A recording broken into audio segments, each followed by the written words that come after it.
आज हम शिव पुराण की दूसरी संहिता रुद्र संहिता के 5वें खंड युद्ध खंड के 59वें अध्याय से आगे बढ़ेंगे।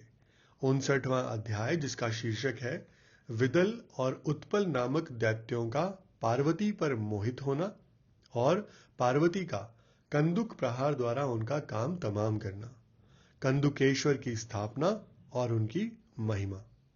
यहां सनत कुमार जी कहते हैं कि हे व्यास जी, जिस प्रकार परमेश्वर शिव ने संकेत से दैत्य को लक्ष्य कराकर अपनी प्रिया द्वारा उसका वध कराया था, उनके उस चरित्र को तुम परम प्रेम पूर्वक श्रवण करो। विदल और उत्पल नामक दो महादैत्य थे। उन्होंने ब्रह्मा जी से किसी पुरुष के हाथ से ना मरने का वर प्राप्त करके सब देवताओं को जीत लिया था। तब देवताओं ने ब्रह्मा जी के पास जाकर अपना दुख सुनाया। उनकी कष्ट कहानी सुनकर ब्रह्मा ने उनसे कहा कि तुम लोग शिवा सहित शिव का आदर पूर्वक स्मरण करके धैर्य धारण करो। वे दोनों दैत्य निश्चय ही देवी के हाथों मारे जाएंगे। शिवा सहित शिव परमेश्वर कल्याणकर्ता और भक्त वत्सल है। वे शीघ्र ही तुम लोगों का कल्याण करेंगे। फिर सनत कुमार जी कहते हैं कि हे मुने, देवों से यूं कहकर ब्रह्मा जी शिव का स्मरण करते हुए मौन हो गए।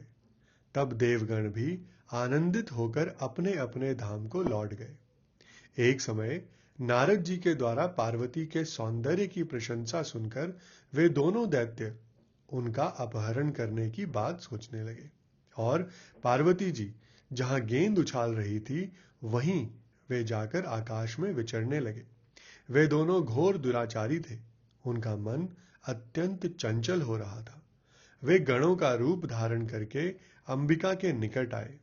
तब दुष्टों का संहार करने वाले शिव ने अवहेलना पूर्वक उनकी ओर देखकर उनके नेत्रों से प्रकट हुई चंचलता के कारण तुरंत उन्हें पहचान लिया। फिर तो सर्वस्वरूपी महादेव ने दुर्गति नाशिनी दुर्गा को कटाक्ष द्वारा सूचित कर दिया कि ये दोनों दैत्य हैं, गण नहीं। तात तब पार्वती अपने स्वामी महाकौतुकी परमेश्वर शंकर के उस नेत्र संकेत को समझ गई। तदनंतर सर्वज्ञ शिव की अर्धांगिनी पार्वती ने उस संकेत को समझकर उसी गेंद से एक साथ ही उन दोनों पर चोट की। तब महादेवी की गेंद से आहत होकर वे दोनों महाबली दुष्ट दैत्य चक्कर काटते हुए उसी प्रकार भूतल पर गिर पड़े जैसे वायु के झोंके से चंचल होकर दो पके हुए ताड़ के फल अपनी डंठल से टूटकर गिर पड़ते हैं, अथवा जैसे वज्र के आघात से महागिरी के दो शिखर ढह जाते हैं। इस प्रकार अकार्य करने के लिए उद्धत उन दोनों महादैत्यों को धराशायी करके वह गेंद लिंग रूप में परिणित हो गया। समस्त दुष्टों का निवारण करने वाला वह लिंग कंदुकेश्वर के नाम से विख्यात हुआ और ज्येष्ठेश्वर के समीप स्थित हो गया।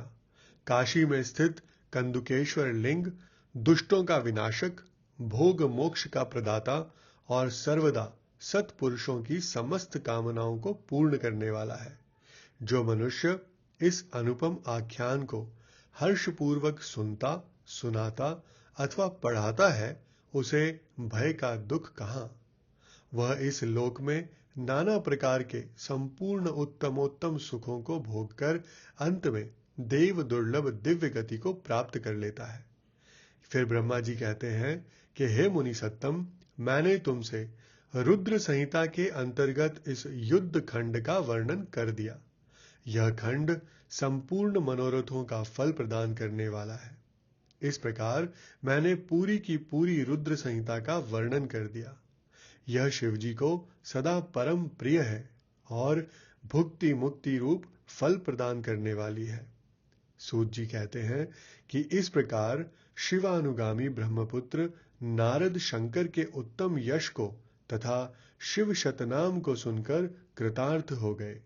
यूं मैंने संपूर्ण चरित्रों में प्रधान तथा कल्याणकारक यह ब्रह्मा और नारद का संवाद पूर्ण रूप से कह दिया। अब तुम्हारी और क्या सुनने की इच्छा है? इसके साथ ही आज का हमारा ये एपिसोड यहीं संपन्न होता है। मैं फिर आपके समक्ष उपस्थित होऊंगा हमारे अगले एपिसोड के साथ। आप सभी का मुझे इतने धैर्य एवं ध्यान से सुनने के लिए बहुत बहुत धन्यवाद।